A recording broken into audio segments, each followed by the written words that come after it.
Behind this door is one of the world's biggest technological wonders. Skype was born in Estonia. 500 million people all over the world use it on a regular basis. It is one of the most user-friendly, most democratic products of modern civilization.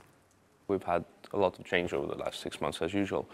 There have been some really exciting product announcements that we made. There's even some more exciting stuff cooking in the labs that I won't tell you about yet. And there have been also changes around our ownership and less so about our management, but we have some new people on the board as well.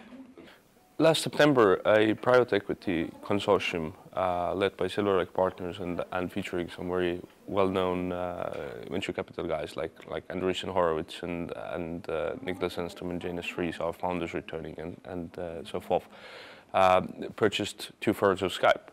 So eBay is still partially an owner of Skype, but we became a private company again, and I believe it's a very good thing in this day and age of the growth of the company, because we are less dependent on external things, and we can focus very much on our own destiny and execute really fast. So what we have, in very practical terms, we have a new board, and Josh Silverman is the CEO, and everything that spans from Josh down, there hasn't been any major changes there. So, with the exception of growth, we've added a lot of people over the last 6 months and over the last year. Which is a good thing. Yes, it's something that comes with, if we're adding 400,000 users a day still, and that is very aggressive, and we need to keep up with hiring people who can support these users and bring out new developments to them. Absolutely. So it's a positive development, new ownership, yes? Yes. And the users are not going to suffer because of that. Absolutely not. Well, that's brilliant. And maybe, well, I sort of read some briefing. You had a couple of new exciting products, the ones that you can mention, of course. Sure. So the ones that you can't don't, but what are they? So the year started with us announcing partnerships with a few major TV manufacturers. So that's very exciting. We're creating a completely new segment. Skype is going to be rolled out on Panasonic and LG TVs, and a bit later Samsung followed with an announcement. And I believe the Samsung ones, they're already selling them in their home market in Korea. The rest are still yet to launch in Europe, for example. Is there a name for it, Skype on TV, or what is going to be called?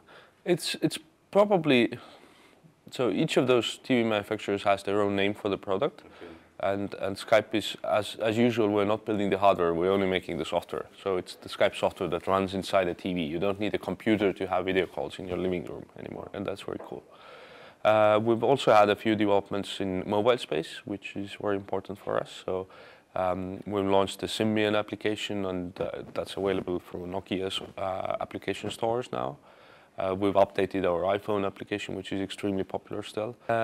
Another big announcement that we've had in the mobile space this year has been the partnership with Verizon, which is one of the largest US operators.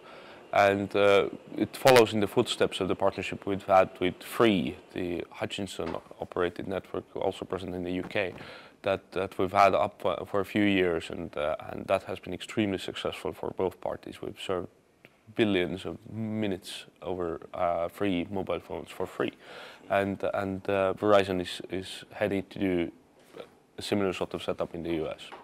A big part of our success over the years has been that internally we're never worried about this country layer or country aspect of how Skype works. So it is true that the first group of engineers were based in Estonia. Niklas and Janes, our founders, are a Swede and a Dane, respectively. And then we already had one American guy on board very early on. So it was a very international group already among the first 7 employees. So is it correct to refer to Skype as an Estonian invention, as many people do? Yeah, the product development has started here, and even today, Tallinn is the largest office Skype has globally. So we have about 350 people here these days, and we are adding tens and tens of more this year. However, Estonia has its size limitations. So even if our roots are here, we can't grow indefinitely in a country with 1.3 million people. Yeah. So we have offices in 8 locations, and actually our global headquarters are based in Luxembourg. So Besides that, we have operations also in London and in California, in the US, some development entities in Stockholm, Sweden, and Prague, Czech Republic, and our Asian Pacific headquarters are in Singapore these days. And then a few people on the ground in places like Hong Kong and Tokyo and Tartu. And Tartu as well, yeah. Yes, I know. So, yeah, you just mentioned, so it's the recession, everyone is sacking people, you're going to be hiring people this year, you said, yeah? If you think, going to be adding people. If you think Skype is quite a counter-cyclical business, because the tougher the times, the more people start looking for cheaper or free communications for the reasons of expense. So we've seen actually a very healthy increase in usage of Skype. And what I'm especially happy about is that in addition to those users who come for price, there are also a hugely growing number of people who come for the rich experience of communication. So that's something where we've had a real breakthrough is, for example, video calling. These days, over 1/3 of all the minutes that happen on Skype carry video. So it's grown massively out of the technical geek circles, and it's become a mainstream thing to have a video call instead of an audio call. And if you take that number, and if you look at the recent statistics that Skype serves about 12% of all international calling minutes that happen in the world, 12% already. Wow. So you can see that video already is on the map of international calling, which is already very, very cool. And it's your achievement, basically, in so many ways. We're very happy about that. Stunning. So in Luxembourg, they employ more people than you do here, or you're still the biggest office? We're still the biggest. The biggest.